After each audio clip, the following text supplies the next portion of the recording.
Listen to them. The children of the night, how they cry. Oh, I'm so lucky to be me, Lily Munster, especially on Halloween. But where are my family members? I am Count Dracula. Oh, hello, darling.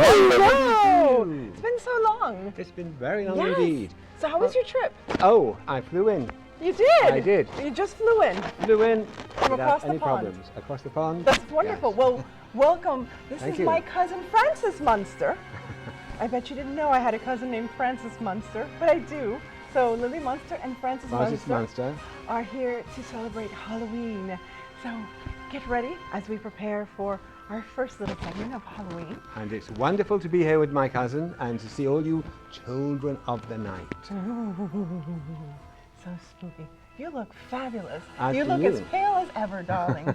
Well, you don't get any sun in England, so Yes. no, And no chance of a tan. You haven't aged in 300 years. I know, it's amazing, isn't it? Amazing, Yes. absolutely Yes. amazing. That stake in the heart was a bit dodgy, but Yes. I managed to get that out just in good. time. You Yes. got rid of the heartburn. Got rid of the heartburn and back into the crypt before sun up. We'll be back.